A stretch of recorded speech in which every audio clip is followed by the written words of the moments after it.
Assalamualaikum warahmatullahi wabarakatuh. Salam sehat dan bahagia. Kembali lagi di channel Mandroy Sal Yusuf. Oke, di video kali ini saya akan bahas tentang masih seputar kesehatan lambung ya.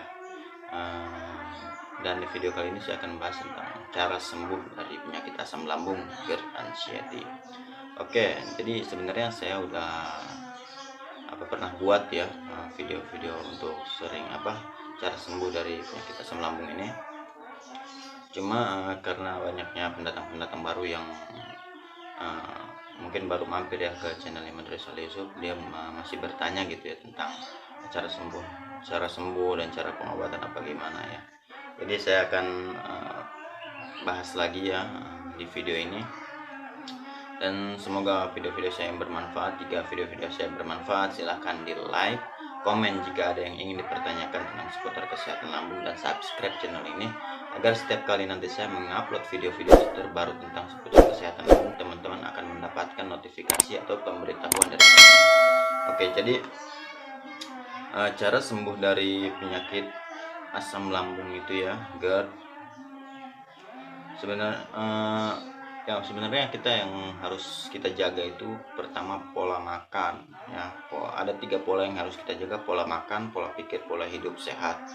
Jadi pola makan, hindari pantangan-pantangan yang nggak boleh kita makan ya, kayak semacam pokoknya banyaklah pantangan-pantangan yang harus kita hindari.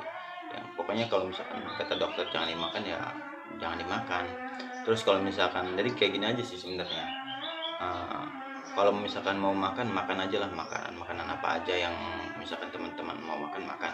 Cuma kalau misalkan ada reaksi yang bikin badan teman-teman itu nggak nyaman, udah nggak usah dimakan lagi ya, sementara waktu nggak usah dimakan lagi ya. Tapi kalau misalkan nggak apa-apa gitu ya, biasa-biasa aja nggak apa-apa. Soalnya makanan itu juga cocok-cocokan, kadang cocok di orang lain gitu belum tentu cocok di kita, cocok di kita belum tentu cocok di orang lain, soalnya gitu ya. Jadi makan aja dulu, kalau misalkan ada reaksi ya baru nggak usah dimakan. Terus makan yang pedas gitu ya. Kalau makanan pedas itu emang nggak boleh makan yang pedas, asam, yang dingin, terus susu, coklat, itu sebenarnya nggak boleh. Cuma kalau misalkan kata saya tadi ya, itu cocok-cocokan. Kalau misalkan teman-teman mau makan ya nggak apa-apa, makan aja. Cuma kalau misalkan ada reaksi yang bikin gak nyaman, nggak usah.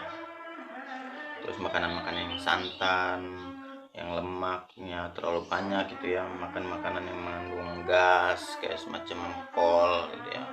Pokoknya kol-kolan itu ya, kol sawi dan sejenisnya itu nggak boleh sebenarnya. Cuma kalau misalkan teman-teman mau makan aja. Terus bahan yang mengandung pengawet itu kayak semacam, pokoknya makan makanan yang mengandung bahan pengawet kayak semacam roti, itu kan roti yang mengandung bahan pengembang juga nggak boleh. Terus makan makanan yang alot, yang susah dicerna gitu ya, yang makan yang susah dicerna pokoknya nggak boleh. Soalnya kalau misalkan susah dicerna itu nantinya di lambung kita itu kan, lambung kalau misalkan lagi bermasalah itu sangat susah untuk mencerna makanan. Jadi kalau misalkan makanan hangat itu susah untuk kita cerna. Jadi lebih baik makan yang lembek gitu ya, nasi tapi yang lembek gitu, jangan yang bubur juga. Terus obat-obatan yang herbal pokoknya yang tanpa resep ahli lah, yang tanpa resep dokter itu jangan. Kecuali kalau misal herbal juga pokoknya kan ada yang nggak cocok juga ya buat lambung itu, jangan. Pokoknya kalau misalkan udah disarankan, dianjurkan itu cocok untuk lambung nggak apa-apa, tapi kalau misalkan tidak diperbolehkan ya untuk lambung jangan. Terus makan yang bergizi, makan makanan jangan sampai kenyang gitu ya. Jadi jangan tuh, pokoknya makan dengan porsi kecil ya, tapi sering makan. Pokoknya dalam waktu, kalau misalkan itu 2 jam 3 jam sekali kita harus makan, tapi dengan porsi yang kecil ya, jangan terlalu banyak, yang terlalu kenyang. Soalnya kalau misalkan kenyang itu nggak bagus juga, nggak baik juga ya, segah nanti perutnya, nanti nyesek lagi ke dadanya ya. Terus jika perlu jangan tidur ya setelah makan itu jeda waktu 2 jam ya, jeda waktu 2 jam untuk tidur ya. Jangan begitu habis makan langsung tidur, itu nggak boleh. Itu cepat memproduksi asam lambungnya untuk naik ya dia, nggak boleh.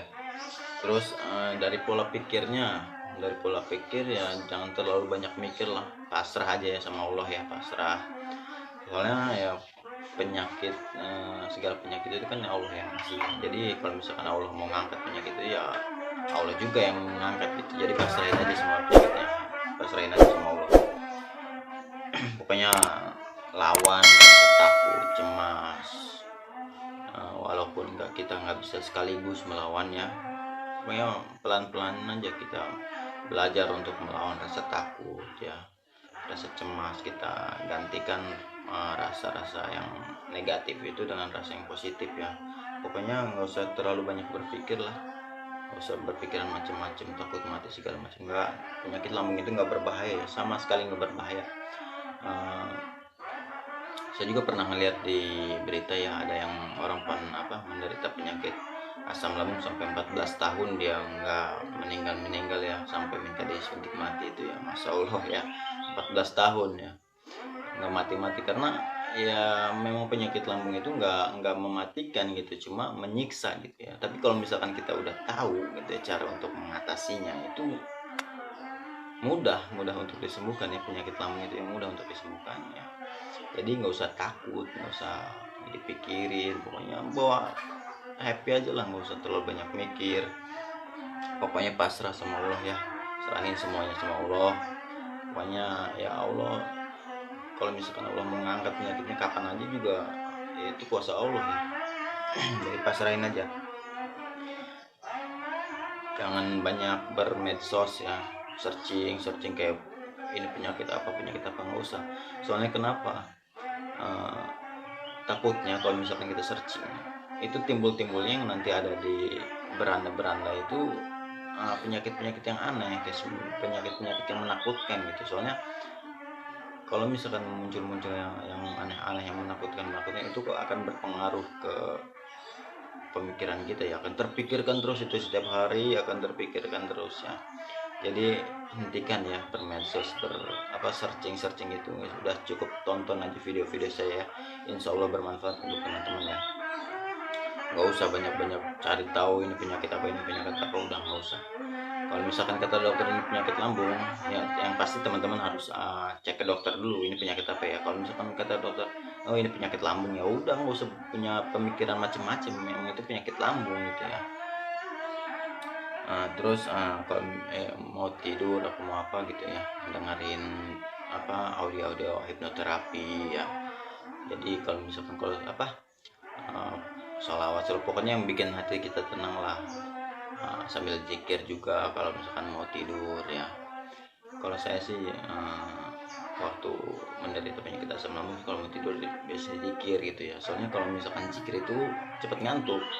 Soalnya kalau orang yang menderita penyakit asam lambung itu susah ya untuk tidur ya, kadang gelisah gitu ya. Pokoknya nggak nyaman lah, susah untuk tidur. Jadi kayak gitu ya, kalau saya itu zikir ya, dibanyakin zikir gitu ya, sambil zikir mau tidur. Terus kalau misalkan mau tidur itu harus bersandar ya di awal. Kalau misalkan kita harus bersandar gitu ya di awal. Kalau misalkan udah tidur nggak apa-apa, mau kayak gimana juga, yang penting waktu pertama kita mau tidur bersandar gitu tidurnya, jangan celentang dulu. Soalnya kalau misalkan posisi lambung kita sedang bermasalah, esofagus kita sedang luka. Esofagus itu kayak semacam pintu lambung, pintu keluar masuknya makanan gitu ya. Jadi kalau misalkan makan itu masuk, dia akan terbuka. Jadi kalau misalkan udah nyemplung itu makanan ke lambung, dia akan otomatis nutup ya dengan cepat, itu otot esofagus ini kembali nutup lagi kalau misalkan masih berfungsi normal. Tapi kalau misalkan sedang bermasalah, begitu makanan masuk, dia itu nggak langsung nutup karena dia renggang gitu ya, karena luka akibat asam lambung yang keluar itu ya. Jadi makanya kalau misalkan mau tidur itu jangan dulu berbaring. Takutnya kalau misalkan kita celentang gitu berbaring, itu akan datar gitu, posisi lambung dan esofagus itu datar. Jadi si yang luka itu kesentuh oleh cairan lambung, jadi susah untuk keringnya. Jadi biasakan tidur di awal nggak apa-apa, nyender gitu ya. Kalau misalkan udah tidur mah nggak apa-apa, mau kayak gimana juga. Yang penting di awal harus nyender dulu ya tidurnya, yang bersandar. Terus tidurnya juga jangan kurang dari 8 jam ya. Jangan keseringan begadang. Pokoknya jangan kurang dari 8 jam. Misalkan kita tidur dari jam 8 itu ya sampai jam berapa lah, sampai jam 4 ya, jam 8, pokoknya jangan kurang dari 8 jam. Kalau misalkan kita kurang dari 8 jam itu akan terasa nantinya seleyangan di kepala ya, nggak enak ke badan, terus apa sih, asam lambungnya juga, pokoknya perut juga nggak nyaman gitu ya, tuh kita pokoknya nggak nyaman ya kalau misalkan kita tidur kurang dari 8 jam. Biasakan pokoknya aturlah pola hidup dengan baik ya, dari pola makan, pola pikir, pola hidup sehat ya. Pola tidur kita harus benar jangan kurang dari 8 jam. Terus kalau pola hidup sehat, kita ya jangan terlalu diam gitu ya, harus olahraga ya, harus olahraga setiap pagi itu minimal ya sampai keluar keringet lah. Jangan terlalu capek ya, jangan terlalu keseharian pokoknya dijaga, jangan terlalu capek, jangan terlalu diam juga, pokoknya harus seimbang lah, pokoknya jangan diam juga ya, harus istirahat yang cukup, olahraga ringan gitu ya, pokoknya sampai keluar keringat ya, kata saya tadi ya, sampai keluar keringat.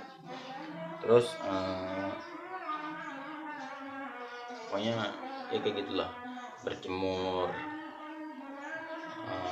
olahraga, berjemur semuanya. Terus pokoknya tidur yang cukup itu bisa bagian dari pola hidup sehat juga ya. Olahraga, berjemur, terus tidur yang cukup, jangan kurang dari 8 jam, ibadah terbagus lagi. Pokoknya kita serahkan semuanya pada Allah ya. Yang tadinya kita nggak bersosialisasi dengan tetangga ya, kita bersosialisasi lagi sama tetangga, berkumpul, nggak usah takut. Jadi justru kita pokoknya berbaurlah dengan tetangga ya. Yang tadinya kita berdiam diri di rumah karena takut mau keluar, mau kemana, pokoknya nggak usah ditakutin lagi, keluarlah. Walaupun walaupun tetangga dekat dulu ya ibaratnya, yang penting kita harus bersosialisasi lagi dengan tetangga ya, cerita-cerita. Tapi kalau misalkan mau bercerita tentang masalah lambung, cari orang yang tepat gitu ya, cari orang yang bisa ngasih solusi, orang yang paham tentang penyakit lambung. Soalnya kalau misalkan teman-teman bercerita kepada orang yang nggak paham tentang penyakit lambung ini, yang ada nanti akan ada jawaban yang bikin teman-teman yang bikin menakutkan lah, karena orang itu nggak tahu penyakit lambung itu seperti apa ya. Mereka itu hanya taunya penyakit lambung itu berbahaya, nanti yang ada mengganggu ke pikiran teman-teman lagi kan, nanti kepikiran lagi. Jadi cari ya orang-orang yang paham tentang penyakit lambung. Jadi kalau misalkan ada orang-orang yang berkata tentang negatif ya, tentang masalah lambung, udah tinggalin ya, nggak usah didengerin, ganti pembahasan lain ya. Oke, jadi intinya yang harus kita jaga itu pola makan, pola pikir, pola hidup sehat, ibadah perbagus ya. Yang tadinya kita jarang untuk sholat ya, berzikir, minta kepada Allah ya untuk kesembuhan penyakit kita.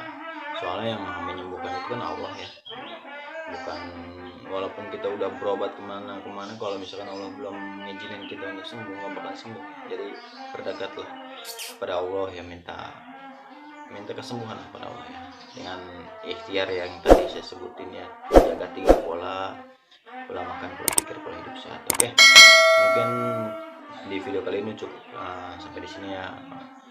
Semoga video-video saya ini bermanfaat untuk teman-teman. Jangan lupa like, comment, dan subscribe channel YouTube ini agar setiap kali nanti saya mengupload video-video terbaru tentang kesehatan lambung, teman-teman akan mendapatkan notifikasi dari channel ini ya. Oke, terima kasih. Wassalamualaikum warahmatullahi wabarakatuh.